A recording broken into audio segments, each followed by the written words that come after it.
I found her in my wolf dens.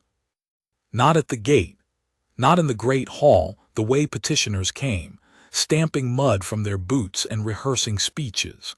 Not even at the lower courtyard where the pack's outer guard might have intercepted her and brought her to me with some ceremony. She was in the wolf dens, the carved tunnels beneath Veldrath Keep's east foundation, where my warwolves slept on cold stone, and where no one without pack blood had walked in 40 years without losing fingers. And she was sitting cross-legged among them, a travel pack beside her, eating a piece of dried fruit she had apparently produced from her own pocket, and arguing with Reth. Reth was my largest war-wolf. He had taken a man's arm at the shoulder during the border skirmish 6 years ago. He outweighed most horses. He had never, in the 11 years since I had bonded him as a pup, shown the slightest inclination to be reasoned with. He was sitting 3 feet from the woman, ears forward, watching her eat with the expression of a wolf who is very seriously considering whether he is being cheated out of something. She looked up when I filled the doorway. The torchlight from the corridor fell across her face, dark eyes, unhurried, a mouth that seemed to be deciding whether to smile. She did not startle. She did not scramble to her feet. She looked at me the way you look at weather coming in from the north, noting it, calculating, choosing whether to be concerned. "Your wolf," she said, "has been staring at my food for 11 minutes. I counted." I looked at Reth. Reth looked at me. There was a quality to his attention that I had never seen directed at anything that was not prey or a threat. It was something closer to hope. "You are trespassing," I said. "I know," she said, completely pleasantly. "The storm caught me on the ridge. I went through the first unlocked door I could find." She glanced around at the sleeping wolves, at Reth, at the walls carved deep into Veldrath's living rock. "I wasn't sure what I'd found until your wolves woke up and looked at me. Then I thought, well, either I run and they catch me in 20 steps, or I sit very still and share my dried mango." She held up the piece she was eating. "Reth prefers the mango, I think. He's been leaning in every time I lift it." I said his name. Reth looked at me. He looked back at her.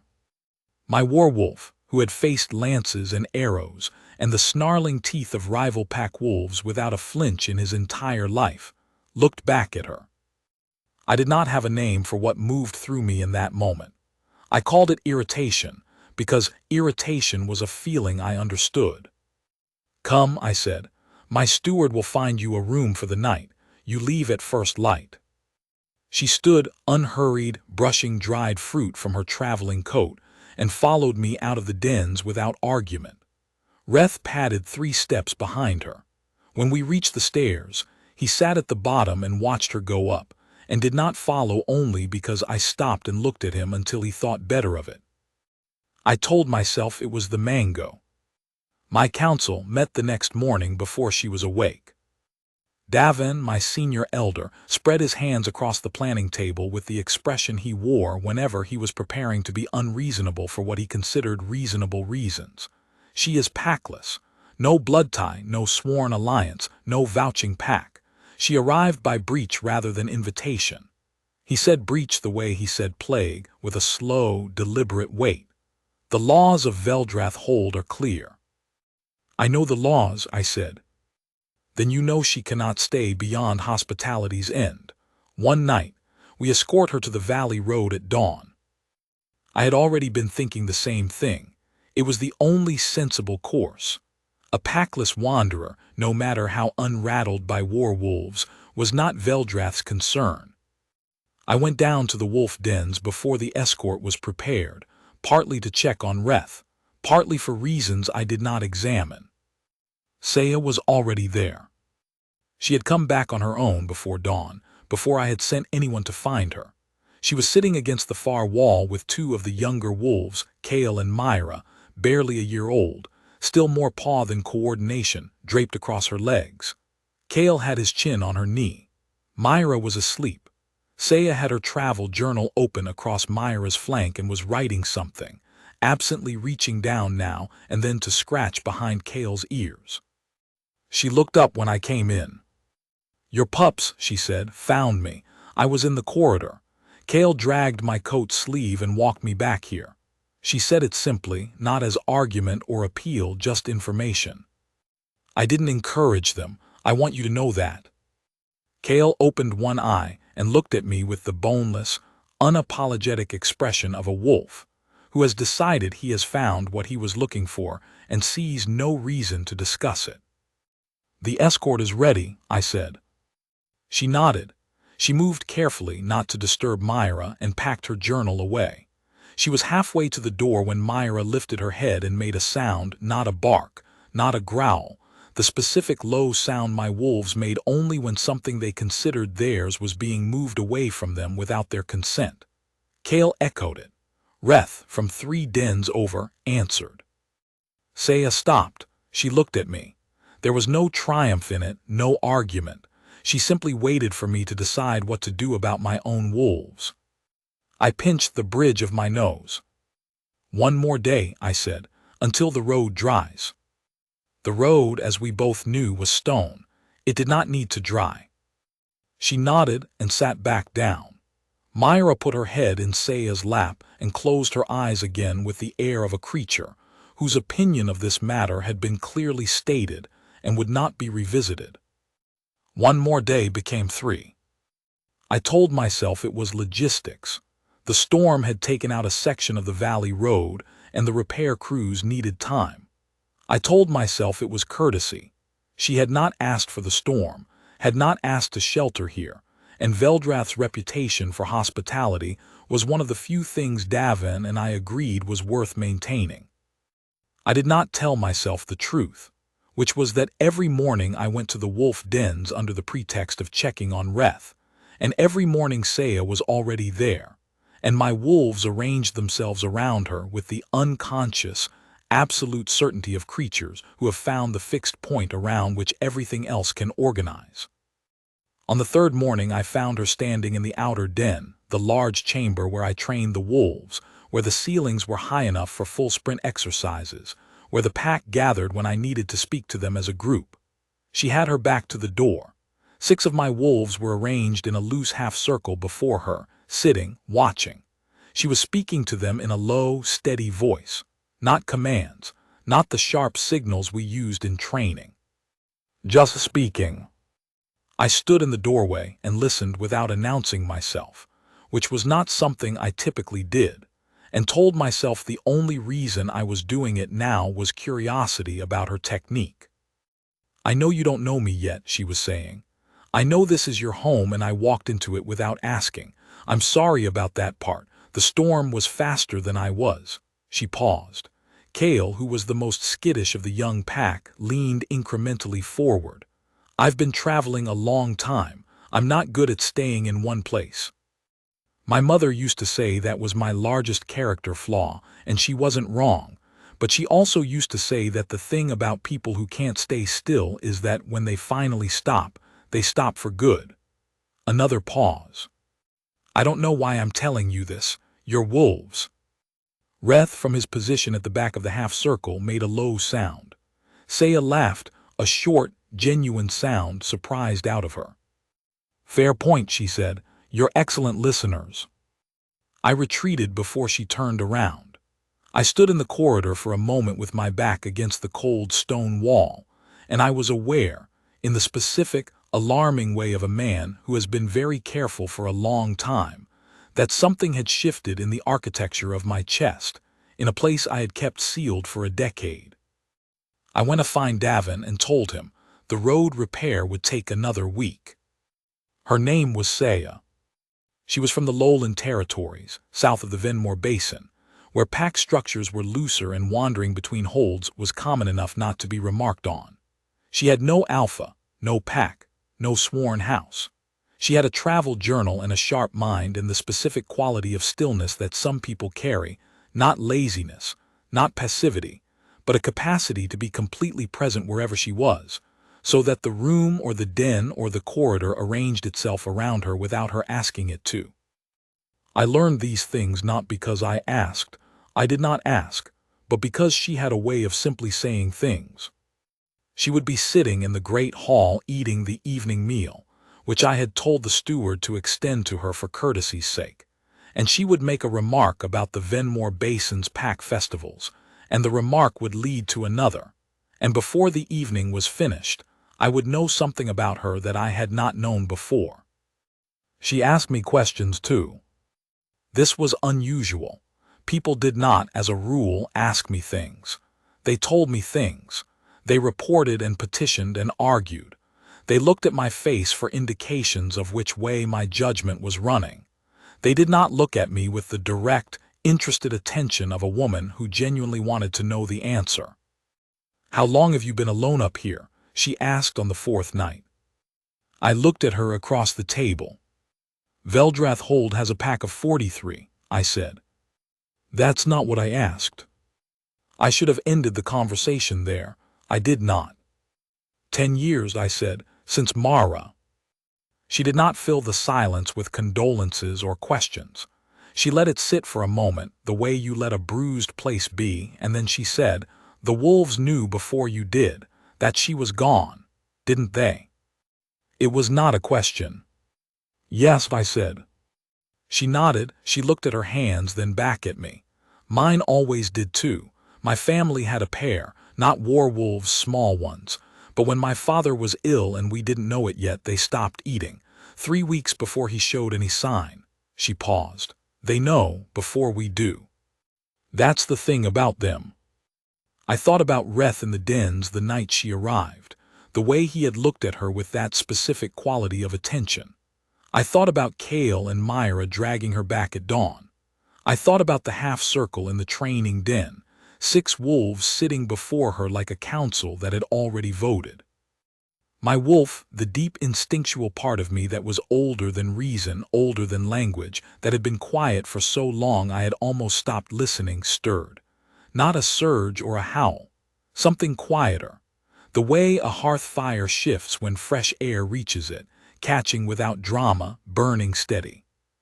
I stood from the table before I could sit with it. "Good night," I said, which was not what I had intended to say, and went to my rooms, where I stood at the window and looked out at the dark pine ridges for a long time. On the 5th day, Orath chose her. Orath was my oldest wolf. He had been my father's wolf before mine, handed down in the way of Veldrath's bonded pairs, a lineage older than my own. He was 12 years now, white-muzzled, moving slowly. He had been going blind for 3 years. In those 3 years, he had let no one touch him but me, and even that with difficulty on his harder days. A wolf who had once been the terror of rival packs, reduced to navigating by scent and sound, and the rough tactile memory of stone passages he had walked for a decade. He had become solitary in his age. He slept in the deepest chamber. He did not come to meals. He tolerated the younger wolves at a distance and the humans of Veldrath Hold at a greater one. I was passing the deep chamber on my afternoon walk when I heard him. Orath did not make the sound he was making. In 12 years, in 100 conflicts and 1,000 training sessions, and the long, difficult months of his decline, I had not heard that sound from him. Low, continuous, the sound my wolves made only in the rarest of circumstances, when they were most completely at rest, when the world had arranged itself into exactly what they needed it to be. I looked in. Saya was sitting against the chamber wall. She had not called for a light. The deep chamber was the darkest in the dens, almost no torchlight reaching it. She was sitting in the near dark, and Orath had his great white-muzzled head in her lap, and he was making that sound. Her hand was moving in long, slow strokes across his fur. She had her head tipped back against the stone wall and her eyes were closed, and she was crying, not dramatically, just quietly, the way someone cries when they are moved past the point of containing it. I stood in the doorway for a long moment. Neither of them heard me, or perhaps Orath did and simply did not care to signal me. I turned and walked back to my rooms and sat at my desk with my hands flat on the cold wood, and my heart making a sound I had not heard it make in 10 years. I did not know what to do with it. I sent for Davin. "She has to leave," I said. Davin looked at me across the desk, with the expression of a man who has served a king long enough to understand the precise difference between a king saying something because he means it and a king saying something because he is afraid of the alternative. "Aldrin," he said, "she is packless. She has no right of stay past hospitality. The road is repaired." I had checked that morning, specifically so I would have a fact to rest this on. She should leave tomorrow. Davin was quiet for a moment. Then, Oreth came out of the deep chamber this morning. He walked to the great hall and ate with the pack. A pause. He hasn't done that in 8 months. Davin. The pups have been sleeping at her door. Reth follows her to the morning meal and waits outside. The 4 yearlings. "I know what the yearlings are doing," I said. "Lined up in the east corridor this morning," he continued as though I had not spoken, and waited for her to walk past, and each of them put their nose to her hand as she went, like a greeting, like a ceremony. He folded his hands. "In 40 years at Veldrath, I have never seen the pack do that for anyone who was not bonded." I looked at my hands on the desk. "She leaves tomorrow," I said. Davin stood. He went to the door. He stopped with his hand on the frame and said without turning, "The full moon assembly is in 3 days. The whole pack will be gathered. If you send her away before that," he stopped. "Finish it," I said. "If you send her away before that," he said quietly, "you'll be fighting your own wolves to do it, and you'll know it's because you're afraid of what the assembly will show you." He left. I sat at the desk for a long time in the dark and said nothing to the empty room. I did not send her away. I told myself it was because the council had not formally voted, and sending her before a council vote on her status would be irregular. This was technically true and entirely beside the point. The truth was that on the morning I had gone to tell her to prepare to leave, I had found Reth lying across the threshold of her room, not inside, simply across the doorway, enormous and immovable, his chin on his paws, his amber eyes on me with an expression I can only describe as judgment. Behind him, through the gap, I could see Saya still asleep, Kale and Myra curled at the foot of her bed.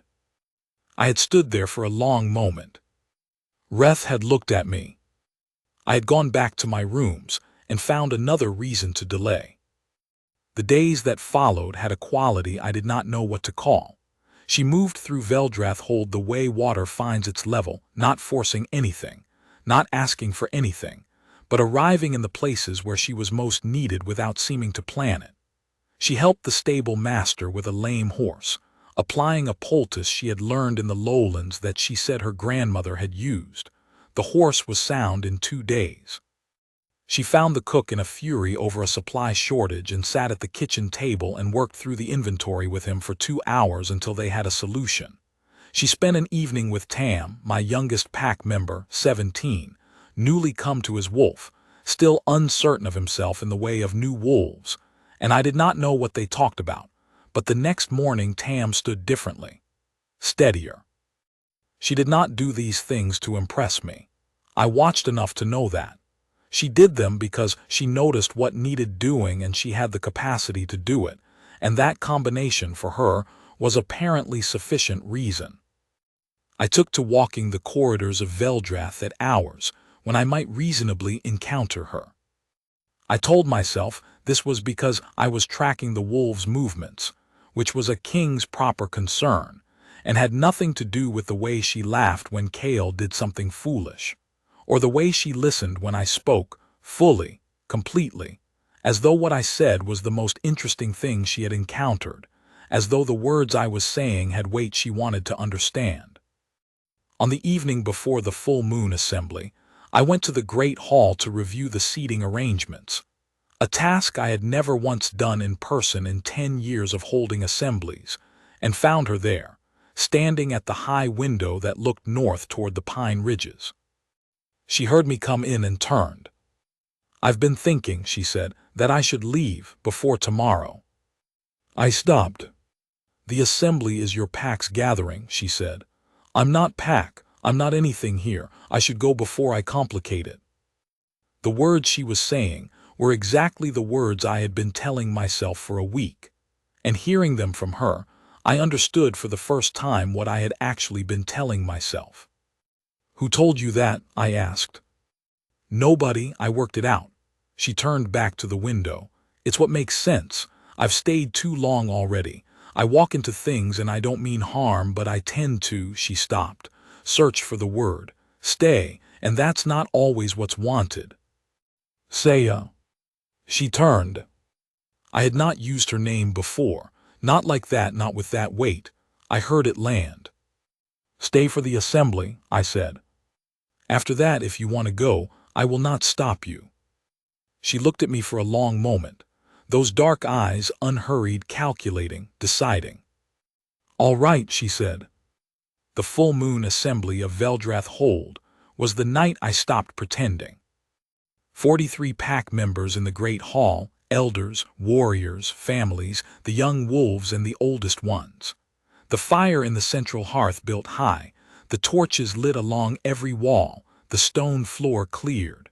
I stood at the front as I always stood and called the assembly to order. Saya was at the back of the hall. She had tried to stand near the doorway, near the exit, I noticed, with the specific attention of someone who keeps paths to exits visible.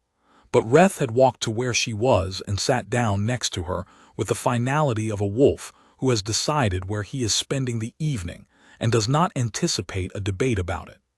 Kale and Myra had bracketed her other side. Oreth had walked the full length of the great hall from the dens, slowly, on old careful legs, and laid himself across her feet. The pack had noticed. Of course they had noticed. My wolves did not choose indiscriminately, and they did not announce themselves for nothing. I called the assembly to order and got through the business of it, the reports, the patrol rotations, the supply count for the coming winter, with a focused attention that cost me more than it usually did, because I was aware of her across the hall in the specific, constant way of a man aware of North. I did not look at her. I was very deliberate about not looking at her. Davin stood when the business was finished. "There is the matter of the packless woman," he said. He did not say it unkindly. Davin was many things but not unkind.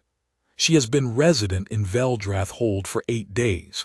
The laws of the hold require a determination of her status. The council's position is that she has no claim of right and should be escorted to the Valley Road with Veldrath's good wishes." The hall was quiet.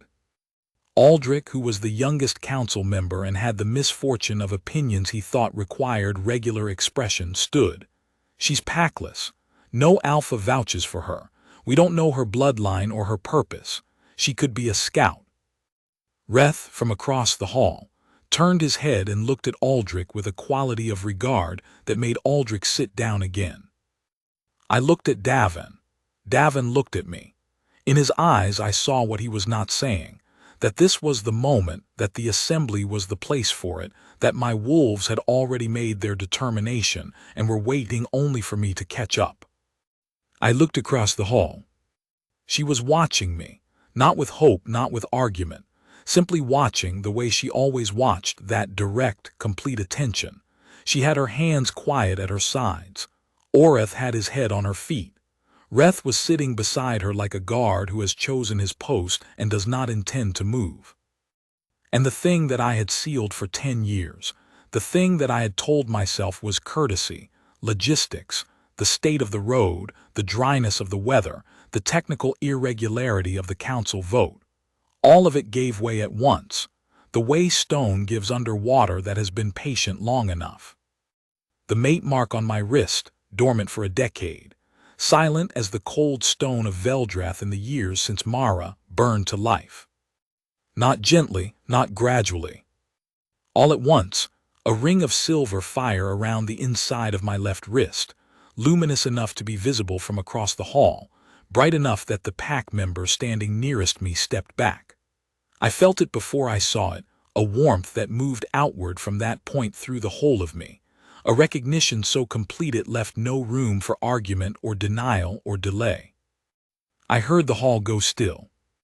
I rolled up my sleeve and held my wrist toward the torchlight, so there would be no question. Then I walked across the great hall. The pack parted from me without a sound. 43 people in a council of 5 and the elders of Veldrath Hold, and not one of them spoke. Reth stood as I approached and stepped aside. Kale and Myra stepped aside. Oreth lifted his head from her feet and watched me come. I stopped in front of her. She looked at my wrist, at the mark burning there silver and alive. She looked up at my face. "I know," she said, quietly just for me. "I've known since Oreth. I was trying to give you time." "I've had enough time," I said. She smiled, that smile that started in her eyes before it reached her mouth, the one I had been watching for 8 days and pretending not to look for. I took her hand, not a gesture for the hall, though the hall was watching, but because I had been wanting to for days and there was no longer a reason not to. Her hand was warm in mine, steady, and the mark on my wrist brightened at the contact, and I felt the bond settle into place the way the last stone fits into an arch. Complete, the weight distributed, the structure suddenly capable of bearing anything. I turned to face my pack. The silence held for a moment longer. Then Davin, old, formal, keeper of every law and convention I had ever chafed against, placed his right fist to his chest and bowed. The pack followed, not in a rush, not with drama, one by one and then all at once, the way a tide comes in. 43 pack members of Veldrath Hold, bowing to the woman standing at my side. Aldrich, I noticed, bowed deepest. She stayed. This seems an insufficient thing to say, and yet it is the center of everything that came after, so I say it plainly. She stayed. She did not vanish in the night with her travel journal and her dried mango. She did not say, the morning after, that she needed time to think, or that she had obligations elsewhere, or that the bond was a surprise she had not accounted for in her plans. She stayed, and Veldrath Hold became something it had not been in 10 years. I will not claim I changed overnight. I am not a man given to transformation by declaration. But I am a man who, when he has finally looked at something clearly, cannot unknow it. And what I had been unable to unknow, since the night in the great hall, was the specific shape of the silence I had been living in, and the way her arrival had broken it open. She learned the Hold. She had the systematic, curious way of someone who has traveled long enough to understand that every place has its own logic, and that understanding the logic is both courtesy and competence. She learned the pack's rhythms and temperaments, the patrol routes, the wolf bond conventions I had followed my whole life.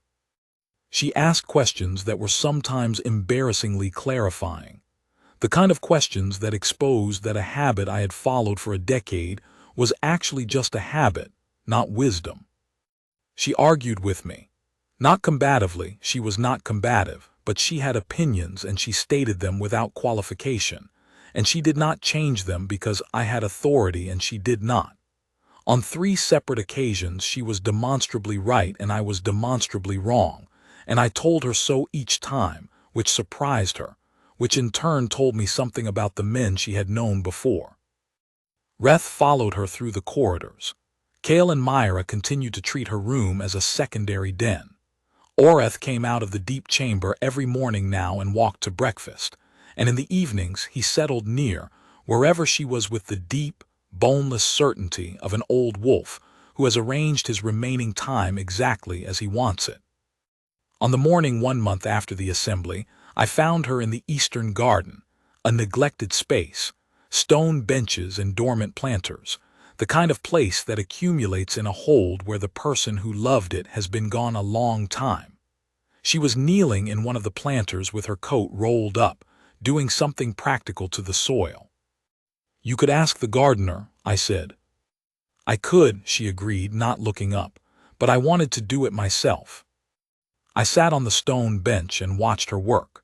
Reth materialized from somewhere, as he always did, and lay across my feet with the air of a wolf who has decided his 2 favorite people are in the same place and sees no reason to choose between them.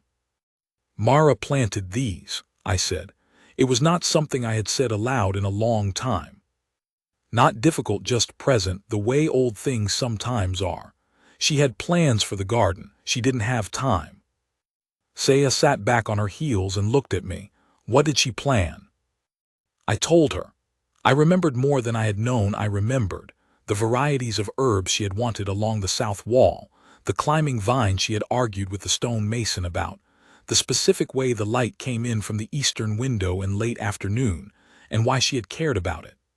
Saya listened, asked questions, handed me a small carving tool, and had me mark the borders she was laying out as I described them, so that the plan was not lost again. It was not a complicated morning. Nothing dramatic passed between us. We were simply in a garden in the thin autumn light, and I was telling her things I had been carrying alone for a decade, and she was listening the way she always listened, fully, completely, as though what I said had weight she wanted to understand and keep. When we went in for the noon meal, Reth walked between us, bumping his great head alternately against my hip and hers with the benevolent despotism of a wolf who has concluded that things are as they should be and intends to make that known.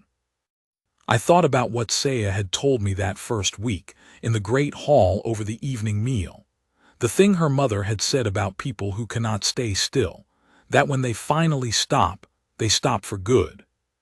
She had stopped here, at Veldrath Keep, in the pine ridges above the Grey River Valley, in the wolf dens and the great hall and the neglected eastern garden. She had stopped, and my wolves had known it before I could let myself know it, and Oreth had laid his old white-muzzled head in her lap and told her so in the only language that mattered. I took her hand as we walked back toward the great hall doors. She did not look at me when I did it, just turned her hand to take mine properly, with the naturalness of something already settled. The council did not argue further. Davin had said nothing to me on the subject since the assembly night, which was its own kind of statement. He was a man who argued when he had ground to stand on and understood when the ground had shifted. After the mark, after the Pax Bow, after the weeks that followed in which Veldrath Hold seemed to him, as he told me once, in a quiet moment, with an expression I had not seen from him since Mara, to be breathing again, he had nothing to argue. Aldrich had been courteous to Saya from the assembly night onward with the specific, deliberate courtesy of a young man who had been wrong and knew it, and was trying to show it without saying it directly, which was the only way Aldrich knew how to do anything. She had not embarrassed him about it. She was not a woman who kept score. The pack had accepted her with the particular ease of a people who, when they are uncertain about a thing, defer to the wolves, and the wolves had never been uncertain. Oreth, 12 years old, white-muzzled, moving slowly on old legs, lived through the winter. In the spring he died, in his sleep, on the floor of Saya's room, in the way of very old animals who choose their place and know their time. It was peaceful. We buried him in the eastern garden, under the south wall where the herbs were growing now, where Mara had planned them, where the light fell in the late afternoon in exactly the way Mara had known it would. I thought about legacies, about the things that survive us and the shapes they take, about a wolf who had been my father's and then mine, and who had lived long enough to see Veldrath Hold become the kind of place worth staying in. Saya had her hand on the stone wall. She was quiet for a long moment, and then she said, without drama, without sentiment, in the straightforward way she said everything she meant. He knew. Yes, I said. Before you did. Long before me, I said. She smiled. Then she said, I think that's all right. I think it's all right that he knew first. He had more practice with it. Reth sat between us, his amber gaze on the garden, and I thought, he is right about everything always, and I have spent my whole life being the last to understand. It was enough, more than enough and exactly right, that he had known first, and had walked her to me, and had sat outside her door in the cold until I stopped pretending, and had made his own determination before I was brave enough to make mine. She had come to my kingdom as a stranger, Every wolf in my pack had chosen her before I could.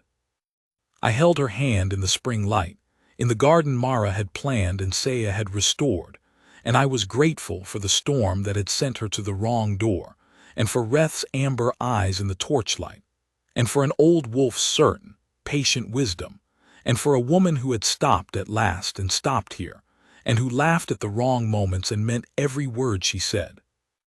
The highland stone of Veldreth Keep rose behind us. The pines on the ridges were greening in the spring. The wolf dens below our feet held the sounds of the pack, young wolves, old ones, the perpetual low murmur of a household alive and attending to its own business. 43 pack members, one king. One woman with a travel journal and dried mango in her pocket, who had walked in through the wrong door and never, in the end, needed to leave. That was all it was. That was everything.